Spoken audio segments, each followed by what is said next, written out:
Friends, like we have been hearing, there is a lot of buzz around digitization. And somebody rightly said yesterday that along with being digital, we need to also be human. We need to remember being human. And I'm sure that the forthcoming sessions will remarkably increase our understanding towards the importance of people and skills in the dynamics of testing and quality assurance. So let us get started with people and skills section for the day. Our first keynote speaker today is someone who has been awarded by Economic Times HR Excellence Summit in March 2016 for her contribution to transformational leadership. She is a frequent speaker at business education and industry forums. She holds a master's degree in human resources from Symbiosis Institute of Business Management. And she is currently working with Infosys Limited, based at Pune, and carries over 25 years of HRD expertise. Ladies and gentlemen, please help me welcome VP HRD, Infosys, Ms. KAVITA KULKARNI, on stage with a huge round of applause. KAVITA is going to enlighten us with a talk on how should millennials look at scaling their QA technical knowledge and how should organizations enable this. I'm sure she's going to break all the myths around the millennials, and each one of us is going to carry an enriching experience ahead. KAVITA KULKARNI. So let us clap for Ms. KAVITA KULKARNI. Thank you, Manisha. Lovely. Can we have... Oh, it's already up. So that's digital, huh? Great. So thank you very much, Manisha, and thank you, PSTC, as well as InStep for inviting me here today. I was asked to give the keynote address. Keynote is usually like lighting of the lamp. You come in and you just say a few words, you just set the context, and then you can run back to work. But I have been told, take 15 minutes, talk, do a presentation, and then do discussion. So you all can discuss, and I will moderate. That is what I thought. But what they meant was 15 minutes, let's have a few questions at the end of what I have to present. So the flow of my presentation on this particular topic, very exciting when they said millennials. You can just go on. You speak to any HR professional on millennials. You can just go on. They're also called as digital natives. And they said, try and link it to testing. Try and link it to the digital world. Try and tell us if testing jobs are going to go, which is just what we heard a little while ago. I am going to structure it by talking a little bit about what we see in the world today as far as digital is concerned. How is it that it impacts us in HR? Are you really getting the right skill sets in the market? And then just 2 points is what I'm going to touch upon. One is collaboration, and the other one is training in a digitized world. I do have a couple of slides on how do you reduce stress from a manager's standpoint and from a tester's standpoint, but we'll cover that only if we have time. So that being said, okay, and it doesn't work? Okay, so that's my first slide. So there is an urgency driven by consumer behavior to reimagine, to reshape, to retool, and actually break the boundaries to bring in a new era. And what is this new era? It is the digital era. There is rapid acceleration of technology, and not just rapid acceleration of technology. It is also being lapped up by consumers. You look at your own children at home, you look at your, even your maids who come to work, right? There is an acceptance of this new digital world. This has pushed the digital transformation as an agenda on top of all the board level meetings. So when you go to any board level meeting, what is it that they are talking? Tell us something more about digital. What is it that Apple, or what is it that Google is really doing today? What is the latest? When you have salespeople going and making a pitch, the salespeople will go and make a pitch. When you have clients coming in, what is it that they ask the salespeople? Give us a digital example. What is it that your organization has done as far as digital is concerned? And India is actually at the forefront. If you look at India, the statistics actually tell you that we are the second largest internet and smartphone user in the world, Japan being the first. But jobs that currently do not exist may become the hottest jobs in the future. You know, we usually have this debate in HR, hot skills. And we say we want a hot skill allowance. So some people come and say, "Arey, look, people are quitting and going, so as HR, you have to increase and do something on this skill, and this is the latest skill." SFDC is last decade, if I look at it even today. So there are new skills that are coming up. And then we go back and we give a huge proposal. It goes to the compensation committee, and then we say, you know, we need to get these kind of people, and this is the skill. What is the response that you usually get from the compensation committee? Give us a framework on how do you decide what skill is latest and hot today. What is hot yesterday is not hot today. So the change or the rapid acceleration because of digitization is also making it difficult for HR as far as compensation is concerned. Those are a few points that I have there. You have Jeff, yeah, I've mentioned it there. So Jeff Bezos, the Amazon CEO, actually makes a mention that $5 billion investment in India's performance is surpassing even our most ambitious plans. So coming in to, along with digitization, what is it that we have? We have the millennial workforce. You know, when the term first came out, I couldn't even pronounce it properly because it is the N and the L that kind of joins together. So as I mentioned, we also call them digital natives. So on one side, you have digitization. On the other side, you have a new workforce that is coming into. And what is this new workforce? It is the millennials. Now, if you look at the millennials, they're predominantly a source of human capital for all of us in HR. Now, we can use them because digitization is also leading the transformation agenda, and these are the best source that you have. So it's supposed to be a win-win situation.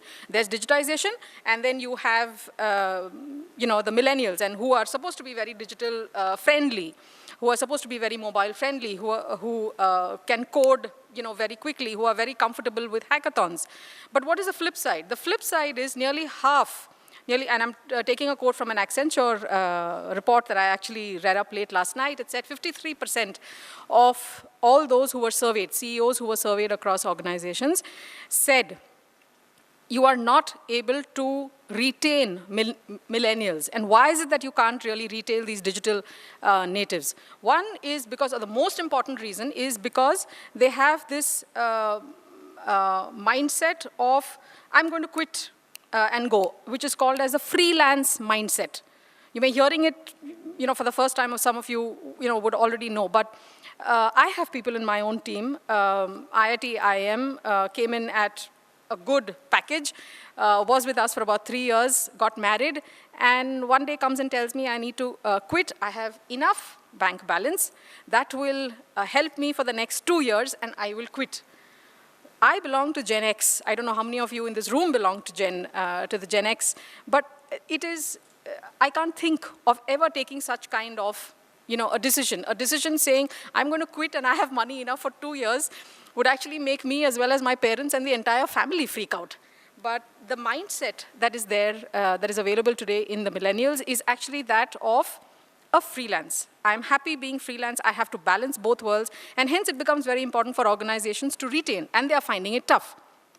In the US alone, it is predicted that 43% of the workforce will be freelance. 43% of the workforce will be freelance by 2020. Now, while hiring managers are looking for deep expertise, all of us, when we hire, we look at the skills and we say, how many have you tested? And give us examples of how you have innovated, so on and so forth. Another quality, which is also being asked by interviewers today because of this digital world and the digital workforce is, can you learn quickly? Give us examples of how quickly you can learn on the job. You're very happy coding in one particular language. How quickly can you pick up another? Ability to multitask. And I'm not saying multitask where you're having your lunch and on a call. I'm actually talking of multitask when you're working. Are you able to only concentrate? Concentration is important when you go into seminars which talk on mindfulness. What does mindfulness tell you? That you're supposed to concentrate completely on one particular area, and you'll be able to, your output is going to be fantastic. But what is it that we are asking? Give us an example where you have multitasked. And the third one is willingness to embrace change. Give us examples of how you're willing to embrace change. So with digital in the background and with your digital natives, these questions, which were really never asked before by recruiters, are at the forefront today. You have a photo of, so that's my digital native. The new collar is the hoodie. I don't know how many of you know, but Infosys did away with the tie. Very soon we will do away with the collar as well. So that's my new employee. But having said that, it's not just the experience. So what is it that they want from an organization? They want an experience. They are going to give their skills, but what is it that they will ask you in return? What is the experience that the organization is giving me? But that experience or the new expectations of work is something that we will have to understand. And the quicker we understand what do they expect from work, we will be able to retain. So the collar of the future is a hoodie. That's this statement, and I don't know why this does not work. Okay, this is the other one. Now let me just open this completely. So it's not that we as organizations have not done enough to find talent. Where is the talent, right, in this digitized world? So the business risks, it is a risk, no? If you don't get people, is it a risk or is it not a risk? It is a risk to run an organization if you don't have people. Whether it is a chai wala ka dukaan or tapri, and you go and ask him, what is your issue? What is the first issue? He will tell you, log hi nahi milte. Right? When you go to an organization, whether it is IT or whether it is manufacturing, what is it that they tell you? Biggest risk, the first line item in every strategy session that comes up will be people are not available in the market. Now, the business risks due to the talent gap in technology are compounded by the macro trends. What are the trends that we just spoke about in the digital world? The first is the rise of the business service model, which is in a commoditized market, and you also have enabled by cloud, which is your SMAC world. There is spread of mobile technology, right? Mobile technology is spreading. And what are we doing, which is also fostering BYOD? 2-3 years back, Infosys, you cannot bring in, I mean, many years ago, you could not get in a mobile phone into your organization which had camera. Camera hai nahi, security ke paas rakho, right? Then, when it moved on, we said if you have to go and visit Facebook, you have to do it only on specific cubicles. You can't do it out of these specific cubicles. What is happening with organizations realizing that you can't just stop this mobile workforce from entering. You just have a BYOD policy. I remember there was this SVP, there was a very senior gentleman who came in and said, I don't want to use 2 phones. I only want to use 1 phone, and can I convert the 1 phone that I have and have personal as well as my official messages on it? And we said, no, it's a risk because the company data, is open on that particular phone, and I'm sorry, it is just not going to be possible. And if you quit and go, then what happens to all the data that is on that particular mobile phone, so on and so forth. But we learned. So the organization has to be flexible, and we brought in BYOD policies. There's explosion of social media and associated impacts that it has on company operations, as well as all this is happening at a tremendous speed. So it's like standing on a treadmill and actually not just walking, but actually running. And these are reshaping the business environment. And what does it do? It makes predicting and planning for talent in this digitized world very challenging. So I've talked enough of the challenges and given you a brief of how digitization is definitely a risk. Now, these are 4 generations. I'm not going to go over the slide because I'm told that there are speakers after me who will cover millennials as a separate topic. So you have traditionalists, just to understand the theory behind it, everyone who was born between 1900 to 1945, baby boomers 46 to 64, Gen X is where I belong, which is 65 to 80. That's the Friends culture, because I was hooked on to Friends till I kind of got married, and I didn't get time to see that particular channel. And then, of course, you have the Gen Y, you call them the millennials, or you call them the digital natives. If you look at growth, if you ask any of them speaking on growth, so me as a manager, I have to deal with 2 kind of challenges. On one side, I have my manager.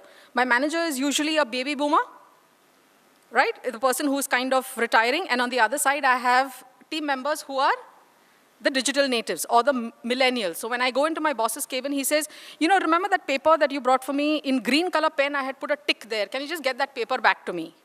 right? Because I want to go and I want to have a look at it and I want to give you certain advice. But on the other side, when I speak to my team members, what is it that they tell me? Just email it to me, or just WhatsApp it to me, or just send it to me via chat. So conversations as a manager today are extremely stressful, especially when you are in the middle of this generation. At any given point in time, you have 3 or 4 generations in an organization. And if you are a manager, you will have to be able to balance both these generations, because that is your task, to be able to get work from your team members, as well as to be able to service your manager.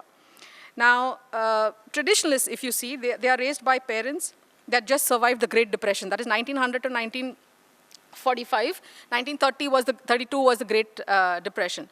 Baby boomers, what is it that they say as far as work is concerned? No appraisal is also fine, right? Maybe that's your grandfather who turned around and said, I worked, very happy that I have a job, and at the end of the day, I come in and I'm able to fend for my family. Baby boomers say, once in a year appraisal is fine, but I will display all my awards in public view. Even in my own organization, when you enter any cabin, there'll be photographs, trophies, photograph, some certificate here, there, everything will be put up. You go to a millennial's desk, you won't find a single thing, because everything is on Facebook. And there will be tons of people appreciating it online. But that's the difference. Gen X, we need constructive feedback. I want to be told how to improve. I'm on this continuous improvement journey, and for me, the feedback is only effective if I sit and have a conversation with him, so long as it is constructive. The millennials, they want to know how I'm doing now. I did something and I sent you a mail. Tell me what do you think of that mail? I made a presentation and sent it to you. Tell me today how that presentation was. And we as Gen X, we are like, it's okay. I will anyway tell you during your appraisal, or I will tell you if there is something very fantastic that you have achieved. But the need or the expectation, if you want to retain your millennials, is to understand what is it that they expect. And they truly expect. This is just one point. There are tons of things that they expect. One point that they expect is continuous appreciation, or continuously to be told how is it that the person is doing. Now, how is it that we are coping, right? So organizations are coping with this digitization and this digital natives, and the fact that you have 4 generations in any organization today. Now, millennials are making up for more than half of the population. The boomers are also working, and HR will align by using what? Diversity. So suddenly you have a boost of diversity programs in any organization. And that is not just limited to gender. It also talks of different pockets of generations. Agility of business, if you are not agile, you are out of competition. HR must become more agile to keep up with the rapid pace of change. And how is it that we are rallying? We are rallying for a learning culture. You must be able to pick up new versions of whatever you have learned. So, for example, if Manisha is an Oracle consultant, she will have to pick up whatever is the latest that is happening today. Digital technology. With digital technology, there's a flip side. In organizations, what's happening? There's an overload of information. Even today, when there are emails that keep coming in, what is it that you look for? You look for something that is most important. But look at all the other mails that you will move to your junk information. That is loads of information that is coming in. So organizations are told, try and reduce that overload of information that will hit, whether it's your tester or whether it is the general community. So organizations redesign a lot of their policies. And there is a new, as I mentioned, there is a new contract labor, or there is this new freelance worker that is coming into the market. And this freelance worker is not necessarily in your location. This freelance worker can be across the globe. So the ability for the organization to manage and to say it's a matrix relationship. You may not have one hard line, one dotted line. You can have 2 hard line reporting relationships. That is also a way that organizations are coping to ensure that structurally we are fine. There are people across the globe who are working. How is it that we get the matrix structure absolutely right? What is it that HR is being looked at? We were called personnel, then we were called HR, and now we are called as the last one, Chief Employee Experience Officer. What is the experience that the organization is giving the individual rather than, I'm just an HR executive? So that's the voice. That's the voice of employees. Now, it's challenging to cope, and I will only talk of 2 differences in the millennials, which is, if you look at the last box onto your bottom right, I've mentioned something there in bold, which is why, right? Now, the Gen Y, as I see it, they also suffer from a Y syndrome, right? None of us asked any questions. If I was told do this, I just did it. I maybe asked a couple of questions for clarifications, but I really didn't sit and debate about whether this should be done or not done. Now, managers need to retain. Millennials do not fear asking for a promotion. They will not fear asking for a raise, spelling out their aspirations, and managers are usually Gen X, and they find it very strange that why suddenly these people are asking us so many questions. And what is the need to be so transparent? Why do we have to tell them about, this is the policy, this was the rationale behind the policy, there was this change that was made to the law, and this is what it actually said, and hence Infosys policy undergoes a change. But managers need to build two things: patience. Loads of patience to answer all these questions. And second one is transparency. You should be, and for managers in large or in most organizations, the information that they get is also very limited. And if they go back and ask corporate, what happens? If you go back and ask corporate saying, I really need to know this because I'm going to have a town hall or I'm going to have a conversation with my employees and this is what I have to speak, what is it that you will hear? This is the policy, just communicate this. If you know the person very well, then you will get some additional information, right, on why this change in policy has taken place. But usually, managers are crunched in this very, kind of a knotted place, as I would call it, because they want to give this information, but they can give the information only if they get that information. So that is where the HR and organization will have to help in coping, provide the necessary information, the decks, the communication to tell them this is why the change was made. So if the manager understands that he's dealing with a millennial group, that's not enough. The organization also has to understand that you're dealing with a millennial group. So organizations are also investing heavily in innovation. What are they doing? They're building apps. Infosys, for example, we have certain policies that are available even on apps. For the sales folks, you can actually log in the time that you started work and the time that you end your work on various apps. We just recently in Pune, we started an app, very simple, know who's your HR person. So when you have tons of people from bench who come into the location, or you have tons of people who get transferred from one location to another, or new joinees joining, they know that this is the name of the person and this is my HR contact. But what if that person is on leave? What if, I need some additional information? So we're also building an app for that, saying, if you are in this building, you want to know who's your HR in this building, go contact this person. Or if you have a query on this particular person, the best person to contact is ABC. So organizations are coping. Now, the word that I have used here is liquid workforce. Building the workforce for today's liquid in the sense they have to be flexible. It's not enough to say this is what I have learned. My previous generation, the baby boomers, were definitely at an advantage because whatever you learned in an MBA classroom, your education ended there. You only had to work. And most of the work, trust me, was administrative. Right? You come in, you do your work for about 12 hours. You had a separate technology team headed by a CIO. And he would manage the technology bits and pieces. But you can't say that today. Even if you are Gen X or baby boomers, it is absolutely imperative to learn and to unlearn certain policies or practices of the past. So in this digital world, what is your lever? The lever is not digitization. The lever is this liquid workforce.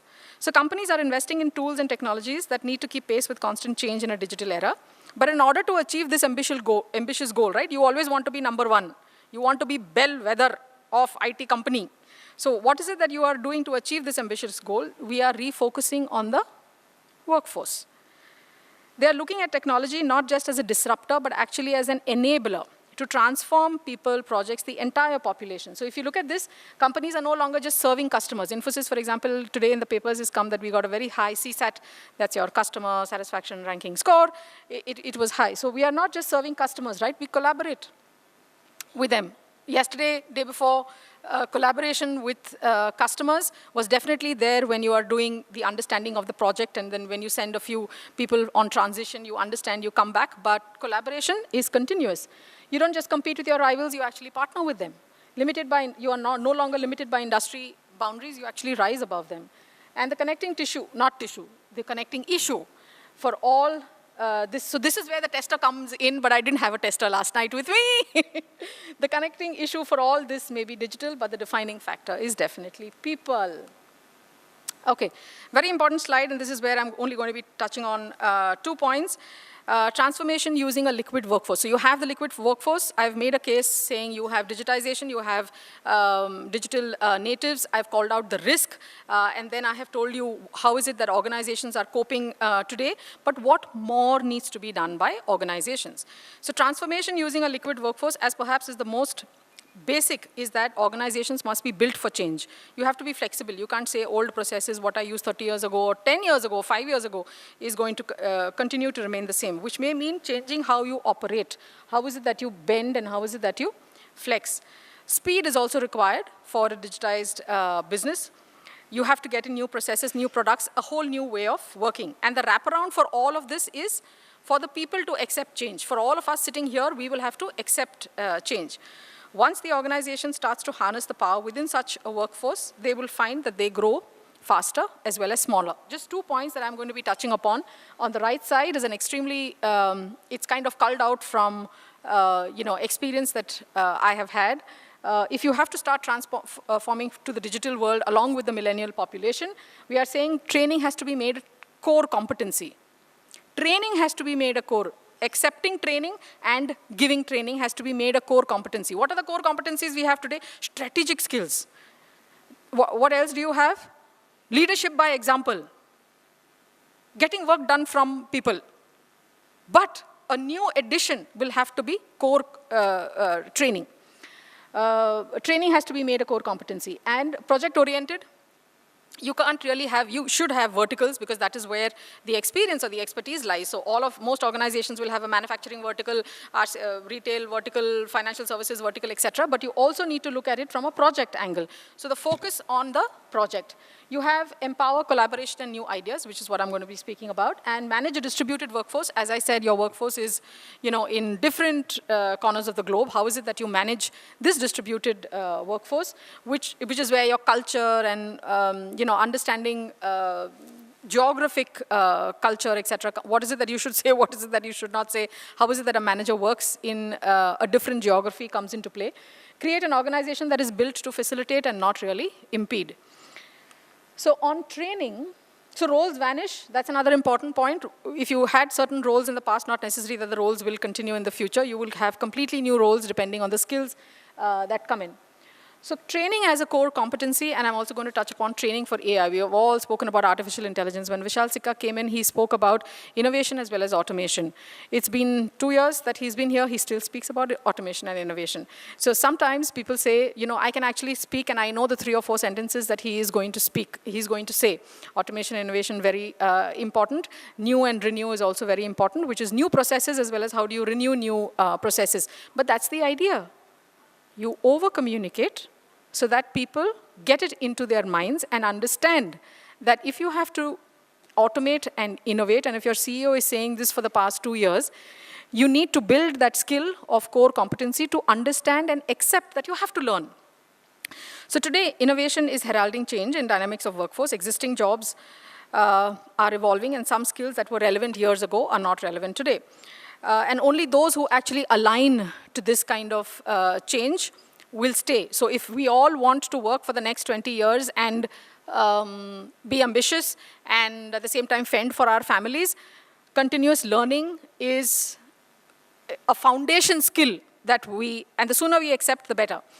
The emergence of new technology also creates abundant opportunities. But in order to capture them ahead of competition, business needs to rapidly assemble the right skills. So when we have people coming and saying, hire this person, this is the new skill, and this is what he said. Most of us in HR, what do? We Google, ye kaun sa skill hai, naya aaya hai. And then you kind of understand what the skill does, whatever with the technological understanding that we have, and then we pick up the phone and try and speak to consultants. Consultants will say, acha, this is a new skill, let me look it up.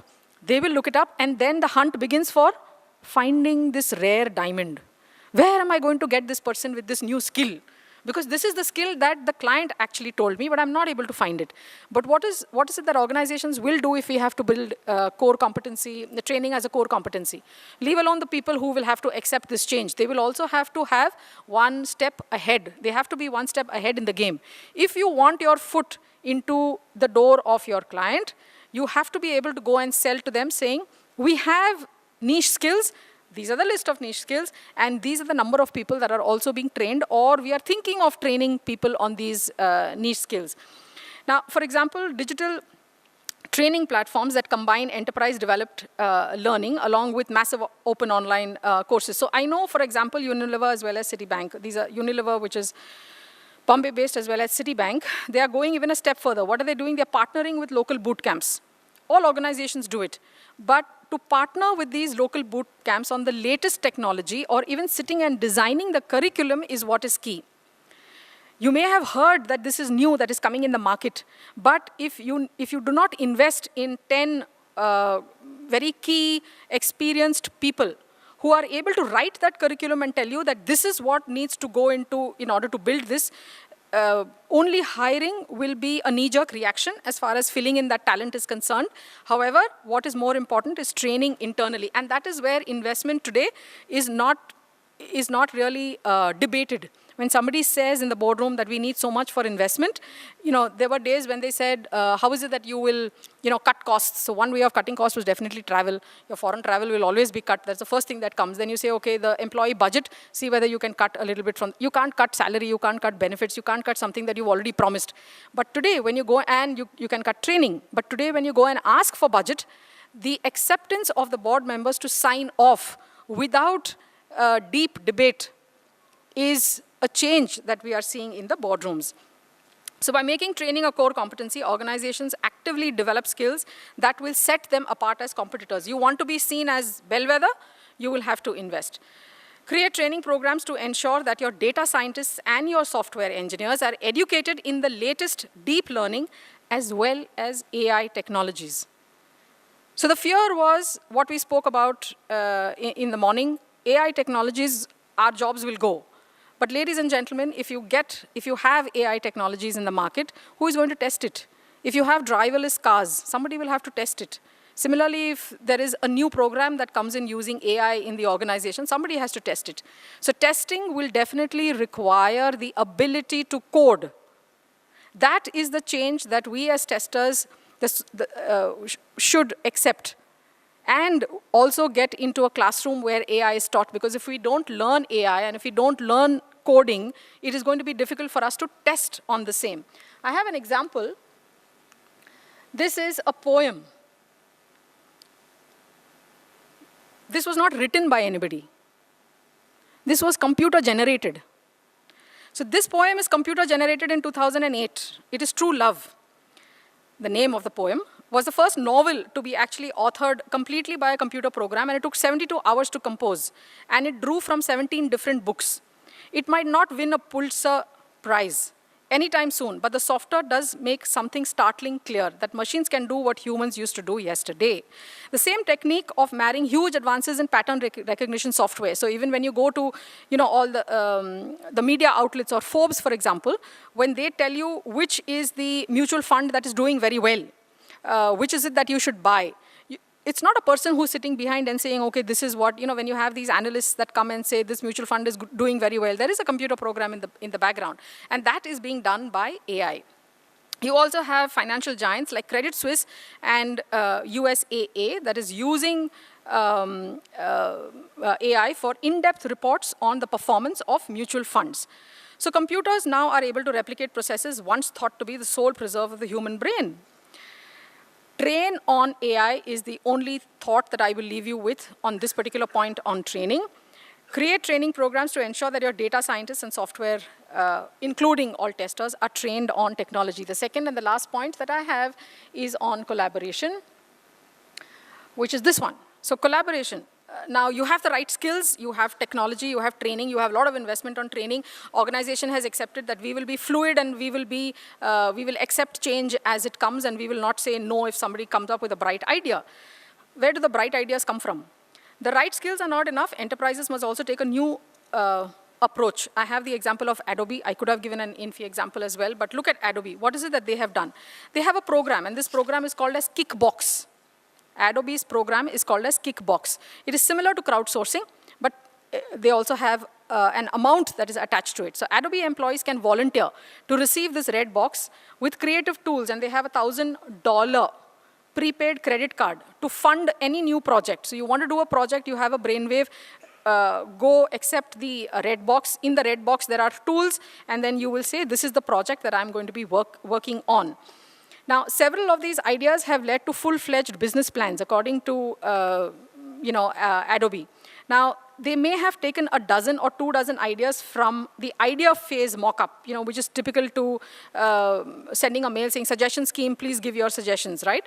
Now, during those days, Adobe says that we may have had about a dozen or 24 ideas that came in from the suggestion scheme. But with Kickbox, with actually moving the empowerment to the hands of the people, what is it that they have achieved? The ideas in the last 2 years have gone up to 1,200.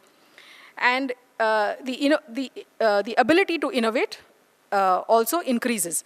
So digital technology is enabling business to solve your workforce problems. You have training where the organization will have to invest, AI under training, which is also very key, and you have to collaborate with your workforce if you have to survive and beat competition in this digitized world. I think my 15 minutes are up.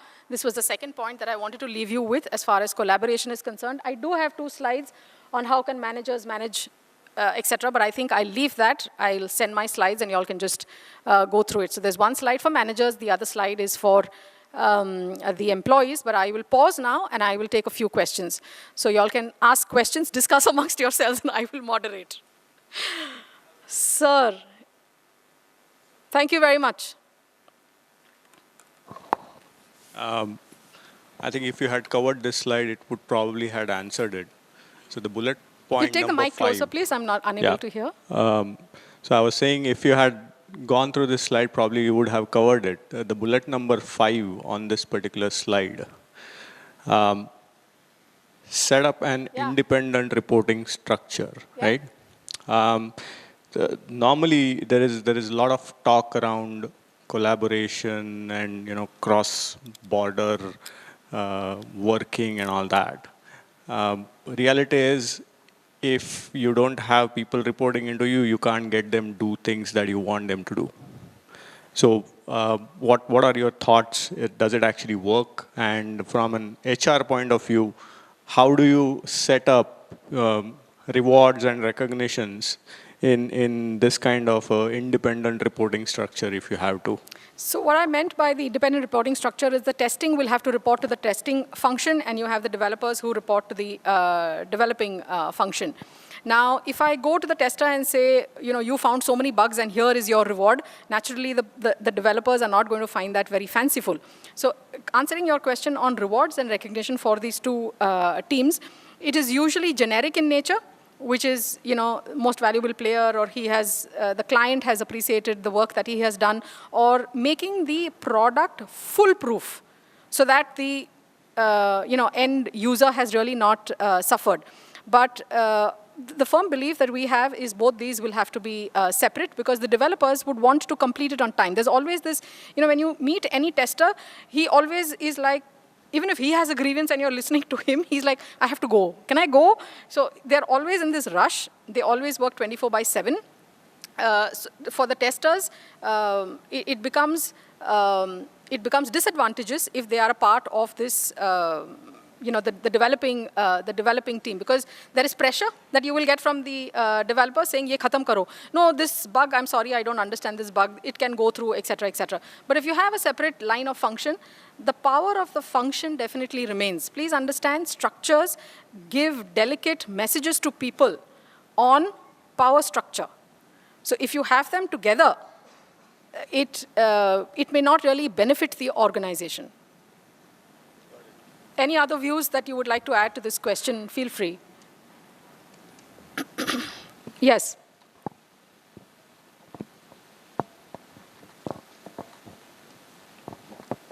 I think this would be the last question that we would be handling, because we are overshooting the time. Sir, please keep your questions short. Sure. Just wanted one question. Is there any plans to, give up the 9-hour policy? Give up the? 9-hour policy. This is ridiculous. I'm coming to a non-Infi forum and you're asking me on the 9-hour policy in a non-Infi forum. I will take it offline. Thank you, ladies and gentlemen. No. Because most of the organization have started doing that, and it's not specific to Infi So, or some. 9 Sorry hours. about that. 9 hours has nothing to do with the digital world. You can be seated anywhere, but you have to clock in 9 hours. I can understand France has a policy of 35 hours or Netherlands has a similar policy, but in India, if you have to follow the law, it is 48 hours, and we do the 48 hours, and if it has to be 9 hours. Thank you. Thank you, Kavita, for those wonderful insights, how HRD looks at testing. Thank you. May I request Mr. Sudhir Patil to felicitate Ms. Kavita Kulkarni. Round of applause for Ms. Kavita Kulkarni for those wonderful insights and a very astonishing answer on the number of hours stuff.